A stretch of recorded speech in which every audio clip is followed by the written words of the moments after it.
में नई सियासी जंग, निशांत की एंट्री के मायने, तेजस्वी ने किया जोरदार हमला। नमस्कार, आप देख रहे हैं कैपिटल टीवी बिहार। मैं हूं आपके साथ स्टेशन। बिहार की राजनीति में इन दिनों बड़ा बदलाव देखने को मिल रहा है। मुख्यमंत्री पद पर सम्राट चौधरी के आने के बाद सत्ता समीकरण बदल चुके हैं, जहां जेडीयू के भीतर नए नेतृत्व को लेकर चर्चाएं तेज हो गई है। इसी बीच नीतीश कुमार के बेटे निशांत की मई में होने वाली बिहार यात्रा ने राजनीतिक हलचल को बढ़ा दिया है।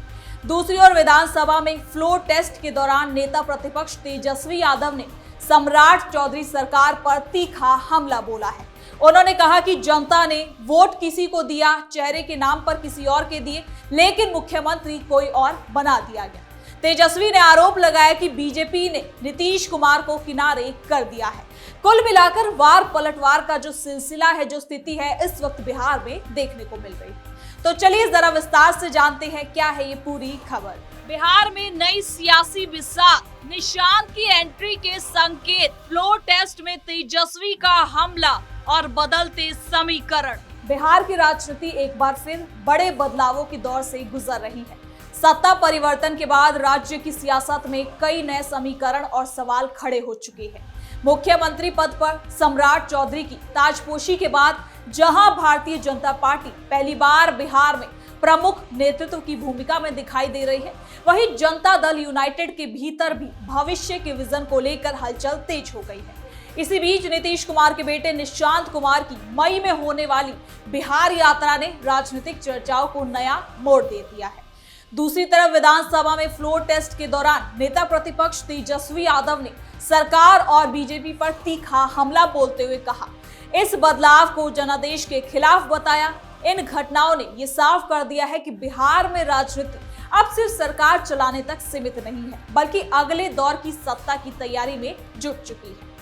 सबसे पहले बात निशांत कुमार की करते हैं। पूरे बिहार की राजनीति में उनका नाम बार बार सुर्खियों में आ रहा है।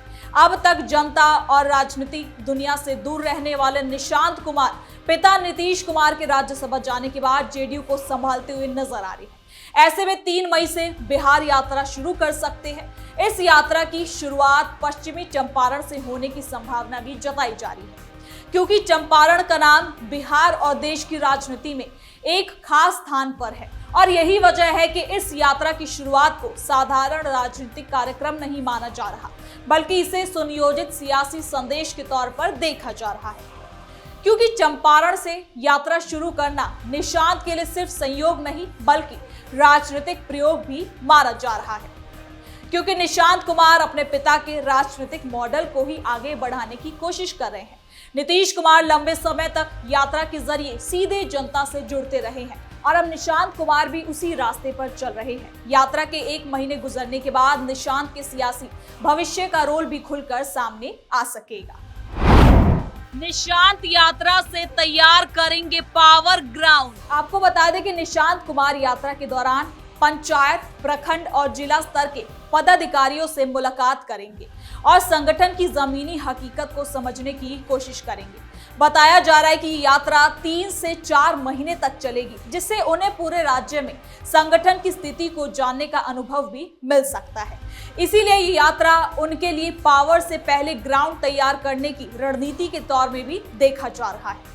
तो वही राजनीतिक जानकारों की नजर में ये सिर्फ एक यात्रा नहीं, बल्कि राजनीतिक लॉन्च का अगला चरण, संगठन को मजबूत करने की कोशिश और बिहार में नए नेतृत्व की तैयारी है।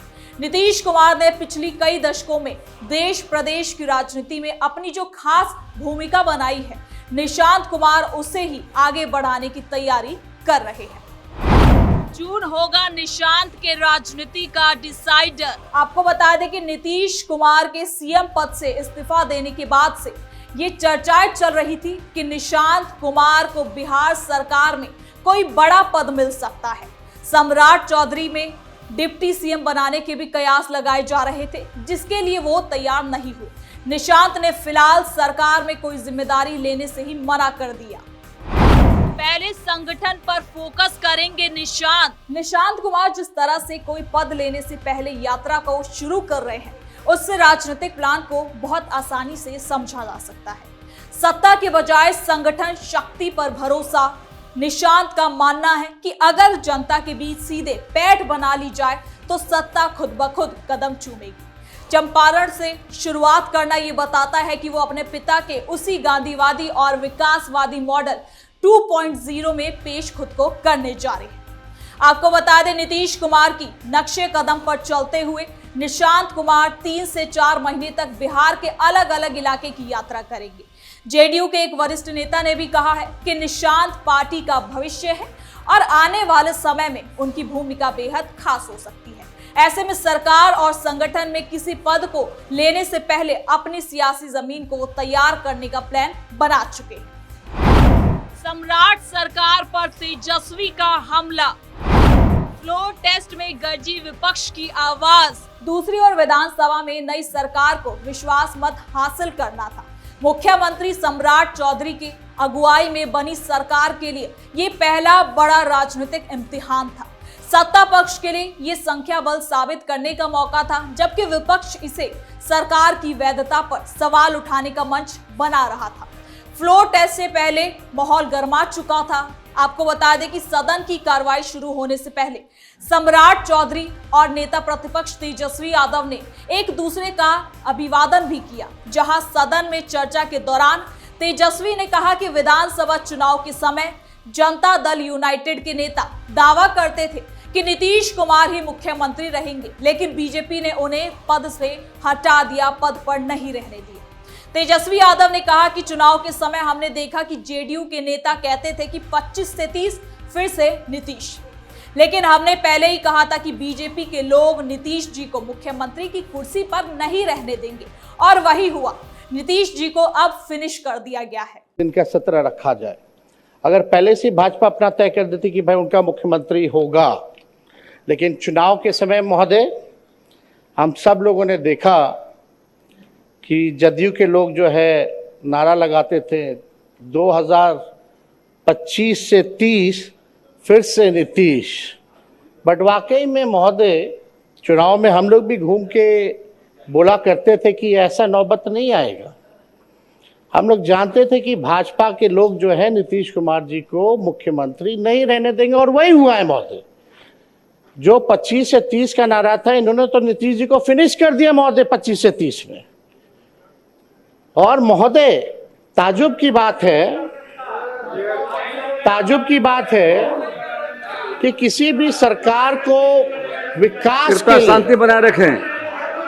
अध्यक्ष महोदय कृपया शांति बनाए रखें, बिना अनुमति के मत बोलिए। समय पर व्यर्थ हो रहा है अध्यक्ष महोदय। हमारा आग्रह है बिना आसन की अनुमति के कृपया ना बोलें। बैठ जाइए प्रमोद, बैठिए बैठिए। आपको मौका मिलेगा, आपको मौका मिलेगा अपनी बातों को रखने का। तेजस्वी यादव के इस हमले का सम्राट चौधरी ने भी जवाब दिया और कहा कि सत्ता किसी की बपौती नहीं है। यही बपौती से बाहर निकलिए, किसी की बपौती नहीं है ये सत्ता। ये जो मुख्यमंत्री का पद है, ये 14 करोड़ बिहारियों का आशीर्वाद है, इसलिए आज मैं बैठा हूं। नीतीश कुमार जी का, नरेंद्र मोदी जी का। आपको बता दें कि तेजस्वी यादव के बयान पर सत्ता पक्ष के विधायकों ने आपत्ति जताई। इसके बाद सदन में काफी हंगामा भी देखने को मिला।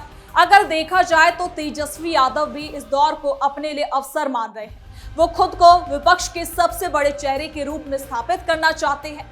युवाओं, बेरोजगारी, किसानों और सामाजिक न्याय जैसे मुद्दों पर वो लगातार सरकार को घेरने की रणनीति बना रहे हैं। अगर वो जनता के बीच मजबूत नैरेटिव बना लेते हैं तो आने वाले चुनावों में मुकाबला और कड़ा हो सकता है। कुल मिलाकर बिहार की राजनीति अब पुराने फॉर्मूले से बाहर निकल चुकी है। यहाँ सत्ता परिवर्तन हो चुका है, नेतृत्व परिवर्तन की प्रक्रिया शुरू है और विपक्ष भी नई रणनीति के साथ मैदान में है। एक तरफ बीजेपी अपने मुख्यमंत्री के जरिए नया अध्याय लिखना चाहती है, दूसरी तरफ जेडीयू अपनी विरासत को सुरक्षित रहने की तैयारी में है, जबकि आरजेडी जनता के असंतोष को राजनीतिक ताकत में बदलना चाहती है। तो फिलहाल के लिए इस खबर में इतना ही। देखते रहिए कैपिटल टीवी बिहार।